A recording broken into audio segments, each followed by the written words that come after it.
Assalamualaikum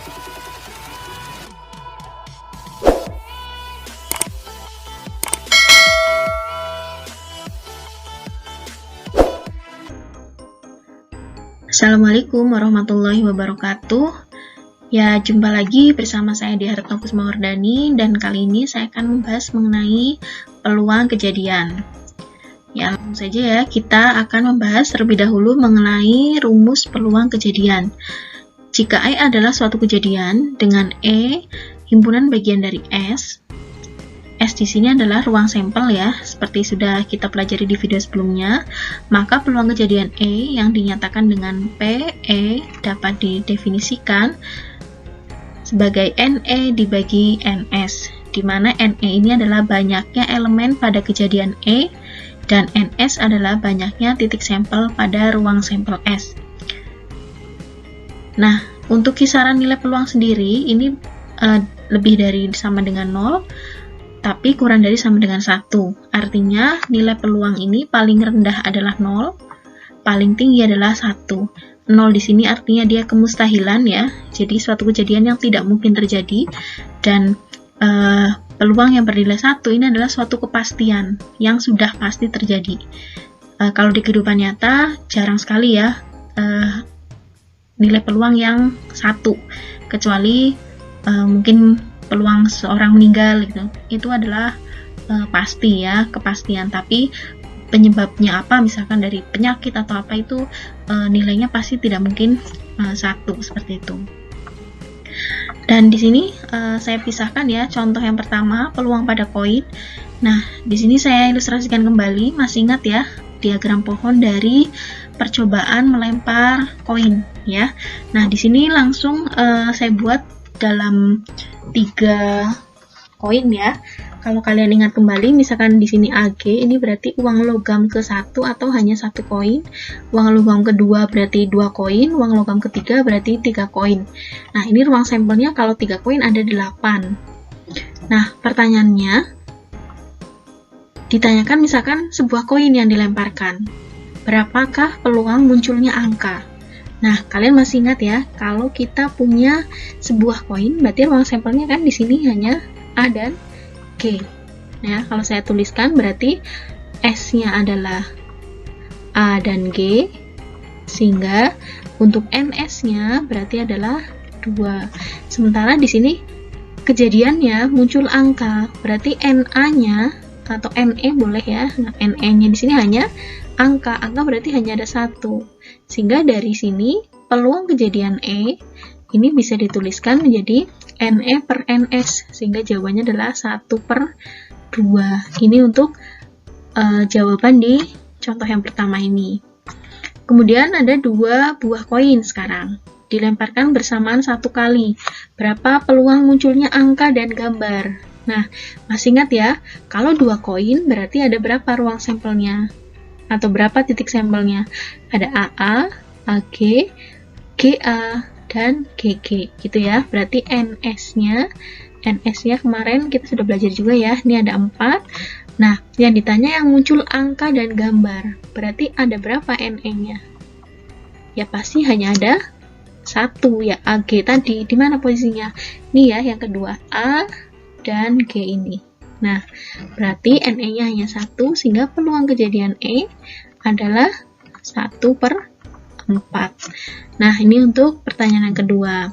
Kemudian untuk 3 buah koin, nah ini langsung menggunakan gambar ini bisa ya.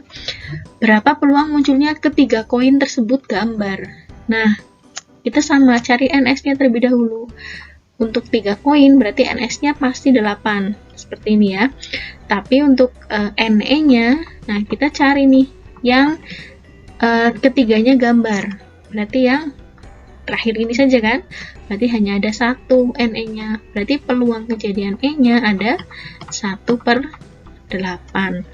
Nah, ini untuk kasus peluang pada koin. Selanjutnya untuk peluang pada dadu. Nah, di sini misalkan sebuah dadu dilemparkan 1 kali. Berapa peluang munculnya angka 5?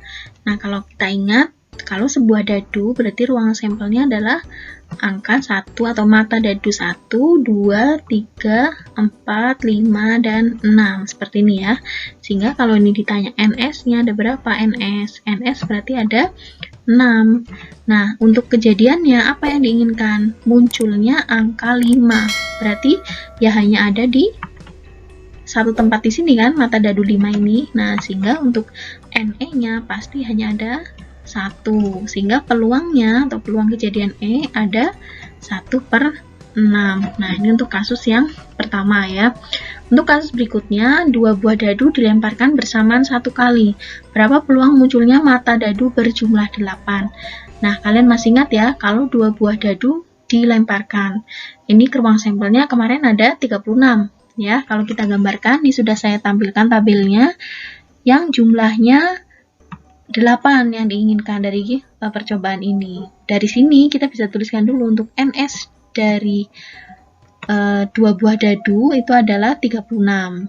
Nah, sekarang kita tinggal mencari kejadiannya. Kejadian yang diinginkan yaitu mata dadu jumlahnya 8. Nah, kita bisa cari nih, yang jumlahnya 8 apa saja. Bisa saya tuliskan kejadiannya ya di sini ya. Jumlah 8 itu bisa mulai dari mana nih? Dari 26, betul, sini ya. Kemudian ada 35, ada 44, ada 53, ada 62. Nah, kalau ini saya tuliskan lengkapnya ya boleh di sini 26, 35, 44, kemudian ada 53, kemudian ada 62. Nah, ini adalah kejadiannya. Kalau ditanya NE-nya ada berapa nih? NE-nya berarti ada 1, 2, 3, 4, 5 ya, berarti ada 5. Nah, sehingga peluang kejadian E itu adalah 5/36. Nah, seperti ini. Ini untuk jawaban di soal nomor 2 ya, masih permasalahan tentang dadu. Lanjut ya, untuk permasalahan pada bola. Nah, di sini contoh pertama, dalam sebuah kantong terdapat 9 bola, diberi nomor 1 sampai 9. Jika diambil sebuah bola secara acak, peluang terambilnya bola bernomor kurang dari 6. Nah, berarti kalau saya tuliskan ruang sampelnya sudah jelas ya. Ada 1, 2, 3, sampai 9. Nah, seperti ini. Berarti kalau ditanyakan NS-nya ada berapa nih? NS berarti ya pasti ada 9 ya. Nah, kemudian E-nya kejadiannya. Terambil bola bernomor kurang dari 6.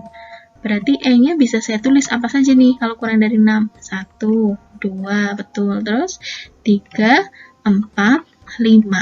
6-nya nggak ikut ya, kurang dari 6. Berarti 6 nggak ikut. Tapi kalau tidak kurang dari 6, ya, tidak kurang dari 6, berarti 6 ke atas. Atau tidak lebih dari 6, berarti 6-nya ikut, seperti ini.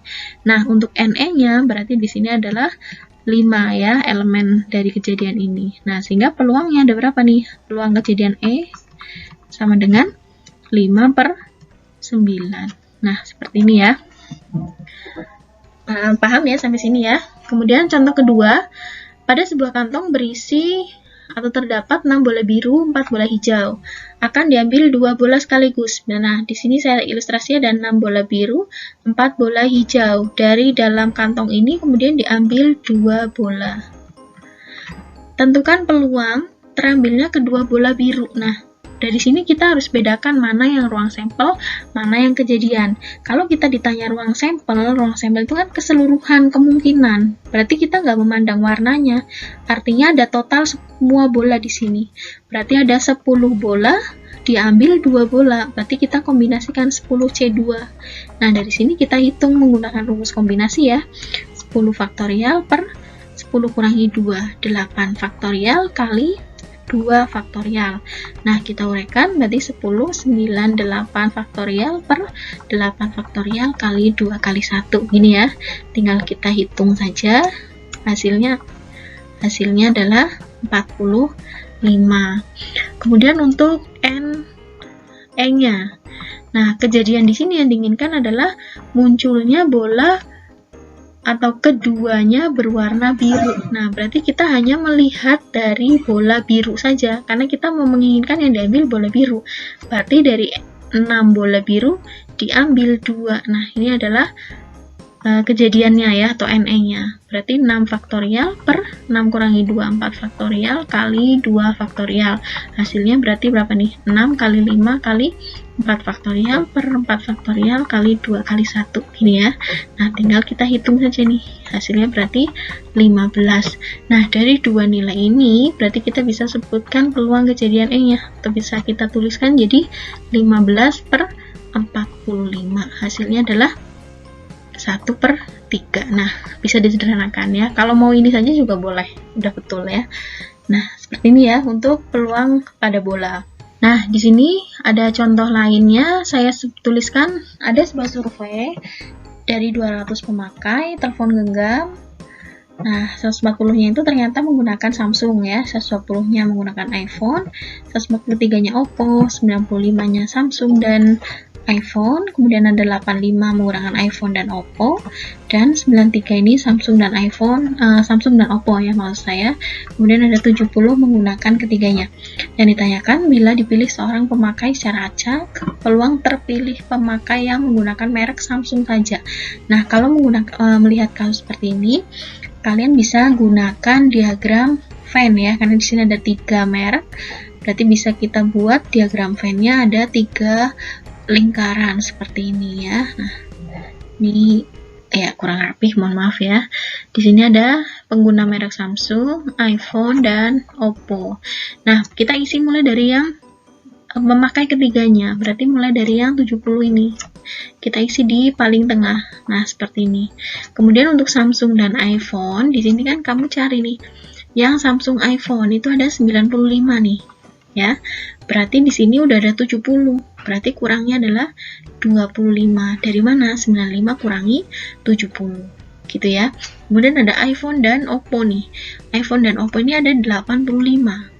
Berarti ini sudah ada 70. Berarti 85 kurangi 70. Tinggal 15. Betul. Dari Samsung dan Oppo. Samsung dan Oppo ini ada berapa nih? 93 ya. Berarti 93 kurangi 70. Berarti ada 23. Nah, dari sini kita tinggal cari yang menggemari Samsung saja. Berarti yang posisinya di sini ya. Kita ingat kembali bahwa yang menggemari atau yang memakai Samsung ini ada 140. Nah, ini sudah ada berapa nih anggotanya di sini? Nah, sudah ada 25 tambah 70 tambah 23. Berarti ini sudah ada 118 dari total 140. Berarti untuk menghitung di sini, berarti 140 kurangi 118. Ada berapa nih? 22. Betul. Gini ya. Nah, kita kan mencari yang merek Samsung saja. Ya, berarti hanya berarti di sini nih. Memakai Samsung saja, berarti NE-nya itu ada 22. Nah, NS-nya berapa? Nah, karena ini ada 200 pemakai, ya berarti NS-nya 200. Dari sini peluang kejadian E atau pengguna Samsung saja, berarti ada 22 dibagi 200. Nah, ini bisa disederhanakan ya. Bagi 2, berarti 11/100. Nah, seperti ini. Ini adalah salah satu contoh peluang pada konsep himpunan ya. Jadi ini bisa kamu gunakan saat mencari model-model soal peluang yang ada pada himpunan seperti ini.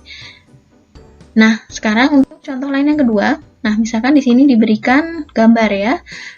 Nah, kita akan meletakkan 2 buah kelereng pada 4 kotak ini. Ya.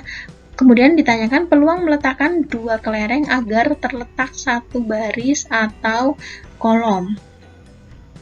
Nah, kalau model kasus seperti ini, berarti kalian benar-benar harus memahami apa itu ruang sampel dan apa itu kejadiannya. Kalau kita bicara memasukkan atau meletakkan kelereng pada 4 kotak, berarti bisa kelerengnya di sini misalnya, atau di sini, ya kan? Bisa juga di atas atau bawah. Nah, bisa kita sebutkan semua nih, misalkan komponennya. Misal tadi ada di 2 tempat sini kelerengnya, kemudian ada di sini dan sini, bisa misal ya. Bisa juga ada di mana nih? Ada sini sama sini, boleh. Kemudian ada di bawah, misalnya gini. Kemudian bisa juga silang ya, sini dan sini. Kemudian bisa juga silangnya sini. Ada lagi nggak? Nah, ini kalau di sini tidak ada kalimat kelerengnya harus terpisah, berarti boleh berdua di sini, ya kan? Bisa juga berdua di sini. Bisa juga berduanya di bawah sini. Nah, atau berduanya di bawah sini. Nah, berarti ini total ada berapa nih? 1, 2, 3, 4, 5, 6, 7, 8, 9, 10. Nah, ada lagi nggak kemungkinan lainnya? Nggak ada ya? Ya, silahkan kalau ada nanti boleh kalian komen ya, atau di tandai ya, nanti bisa ditanyakan ke saya. Nah, dari sini berarti NS-nya kalau di total itu ada 10 tadi ya. Nah, kejadiannya adalah peluang meletakkan 2 kelereng agar terletak satu baris atau kolom. Kalau di sini jelas enggak ya, ini kan dalam satu kotak saja. Satu baris atau satu kolom, berarti yang ini satu baris nih, ini satu kolom, ini satu kolom, nah ini satu baris juga. Berarti NE-nya ada 4 ya. Nah, di sini ada 4. Sehingga untuk peluang kejadian E-nya ada 4/10. Nah, seperti ini. Ini contoh lainnya ya. Silahkan bisa divariasi untuk model-model yang lain. Nah, terakhir kita akan bahas mengenai frekuensi harapan. Nah, frekuensi harapan dari kejadian A atau kejadian E ini bebas ya. Ini ditulis dengan EA. Dalam satu percobaan A adalah suatu kejadian, dan peluang kejadian A adalah PA. Nah, jadi PA ini tadi peluang kejadian A atau peluang kejadian E, sama saja ya.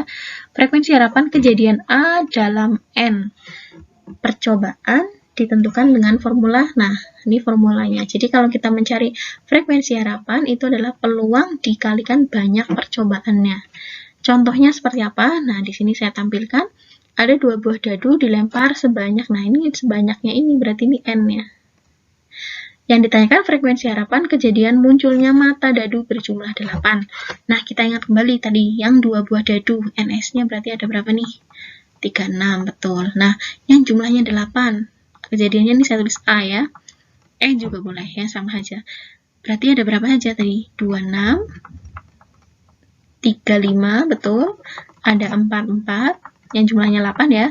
Ada 53, ada juga yang 62. Nah, seperti ini. Berarti ini NA-nya ada berapa nih? Ada 5. Nah, dari sini kan bisa kita cari nih peluang kejadian A-nya. Peluangnya berarti ada 5/36. Nah, ini peluang.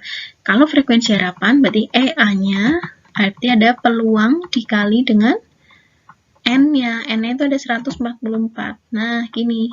Nah, tinggal kita sederhanakan. Ini bisa dicoret ya. Ini ada 4. Berarti 4 kali 5. Jawabannya adalah 20. Artinya frekuensi harapan munculnya mata dadu jumlah 8 itu ada 20. Nah, sampai sini dulu ya untuk pembahasan kita. Di video berikutnya nanti kita akan bahas mengenai peluang kejadian majemuk. Nah, silahkan bisa ditunggu ya untuk video berikutnya. Terima kasih.